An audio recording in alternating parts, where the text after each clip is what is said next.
What's up guys? Welcome back to another episode of She Collects Cards. Today we have a very interesting topic talking about the 5 negotiation skills that you can leverage when you're dealing and wheeling sports cards or cards, any cards in general. But before we get started, make sure to hit that subscribe button, like and comment on this video if you wish, of course, because that guys is tremendously helpful, more than you can imagine. So thank you guys. All right, let's get started. But first of all, I want to do a shout out to my Management 336 professor and class at UT Austin for setting the rightful foundation for my negotiation skills. So in a potential deal, there are a few things that are in play for you and your counterpart. As a buyer, there are a few things that are into play. 1, there's price. How much are you willing to pay? How much more or less are you willing to pay? I think it's typically in a range format. And 2, how badly do you want it? Like, is this a PC card that you have to have no matter what? Or is this sort of like a investment opportunity where it's okay if you don't have this because you can go buy another investment card? And 3, another factor that's in play as a buyer is how long you have been looking for it. I think there is definitely buyer's fatigue if you have been looking for a certain card for months versus a couple hours. And 4th, which is also important that's in play, is can I trust the seller? There's so many scammers out there and I've had many videos related to scammers, so I'll link that up here. Is the seller legit? Do they have vouchers? Have they been in the industry? Do my friends know the seller? Etc. And then of course, as a seller, there are a couple things at play as well. So 1, price, right? Like how competitive of a price are you willing to go for? And that is coupled with how badly do you need to sell it? Are you in a cash short position where you need the liquidity as soon as possible? Or are you okay being exposed and not letting it go at a discount because you don't need the quick cash? And lastly, but most importantly as well as a seller, is can you trust the buyer? And you might be wondering, why does it matter? You're going to get the cash anyway. Actually, there are a lot of scams done by buyers where 1, the payment doesn't go through, or 2, even though the payment goes through, the buyer will claim a refund or lost damage and ask for their money back. So there are many different things that are in play as a buyer and as a seller in a negotiation. So given those attributes as a buyer and a seller in a deal, let's take a look at the 5 negotiation strategies you should keep in mind the next time you're wheeling and dealing cards. So number 1, the first thing to make sure to know is that your best source of power is your willingness and ability to walk away from the deal. That is your ultimatum, that is your ultimate power that you hold.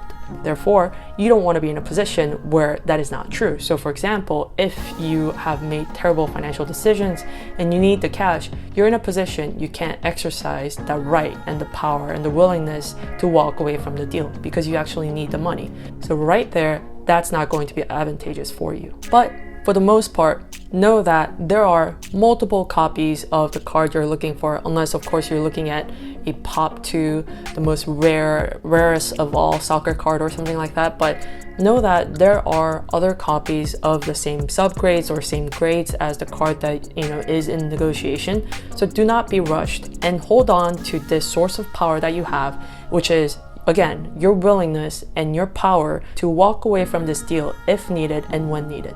So the second negotiation tactic that I like to use is actually making small talk. You might be going, what a waste of time. Why do I need to make small talk? But research shows that when you and your counterpart get to know each other and break the ice a little bit, the natural arising environment is that you tend to be more collaborative and head towards the same direction, which is let's close the deal in a way that's favorable for both you and the counterpart. So I know it takes time. It's not in everyone's innate ability to do this, but I highly encourage that you do make small talks, even if it's a DM on Instagram or Facebook Messenger. Make sure that you're warming up the other person and that you're getting to know each other a little bit before you get down to business. All right, next, moving on to number 3. So the third negotiation tactic that I use is ask good questions.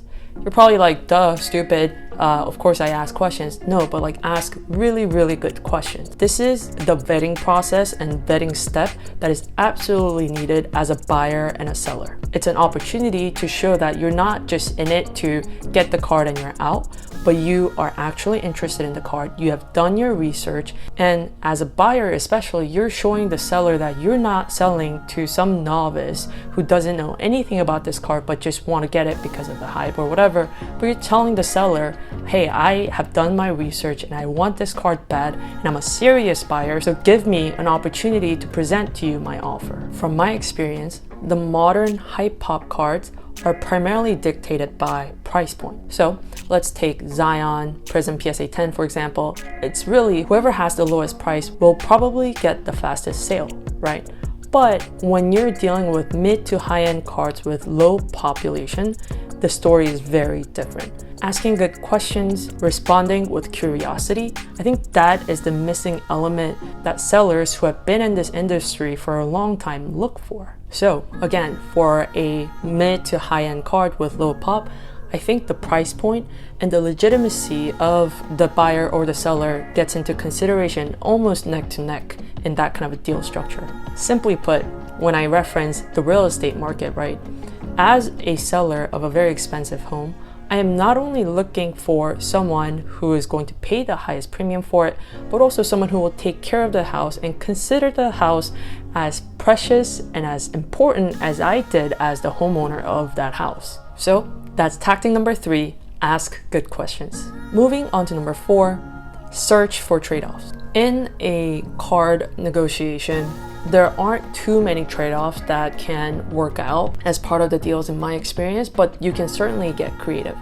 So let's say you're looking at a price point, let's say of $1,000 as a seller, but the buyer continues to show interest, ask a good question, but really wants that price point to be $950. Now, let's say that $50 is important to you, and so you are really bummed that this deal may not happen. But here comes the negotiation tactic number 4, where you're searching for trade-offs. So a commonly used and alternative trade-off method is oftentimes people offer cash plus cards. So you would ask in that example, I don't want your full $950, but maybe a card with a trade value of $500 plus $500 in cash, which in the end, as a buyer, you don't have to give up as much cash, and you may be able to work out something where you're open to trading another card on top of the cash to make the deal happen. Less commonly though, there are other trade-off methods that can happen in a cards negotiation. There's a 3-way deal structure that can happen where there are 3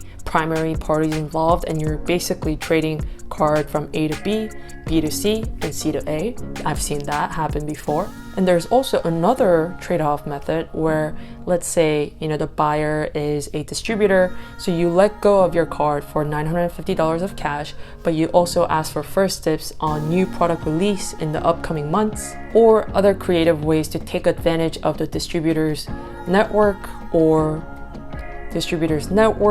or other non-monetary factors that you can take advantage of from the buyer that is beneficial to you. And number 5, and this is the last tactic on the list today, is be careful of anchoring bias.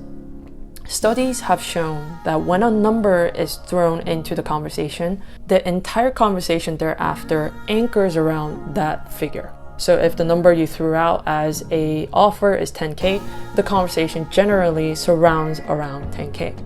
So naturally, as a seller, make sure that you have a competitive number for your card in mind. Present the number before the buyer jumps the gun and offers a price so that you can gauge the potential buyer's interest. This first number presented in the conversation is critical and very important and dictates primarily if the deal is going to close or if it's not. So those are the 5 negotiation strategies that I use when I am negotiating for cards. But one thing that I do always tell myself is not to be too eager. There will always be opportunities, whether your goal is to make money or to obtain a PC, whatever your goal may be, there will always be opportunities. Do not feel like the opportunity that you have at hand right now is the only way to win, because it probably is not. Unless, of course, you're working on a rocket mission or something, like the opportunity is the opportunity and that's it. But, in the sports card and other collectible card world and alternative investments, there will always be opportunities, there will always be dips, there will always be ways to get in. And so do not feel rushed and eager when the deal doesn't feel right or it goes outside of the range that you were thinking about giving up. So that's it for today's video. Thank you for subscribing, and I will see you in the next video. Bye.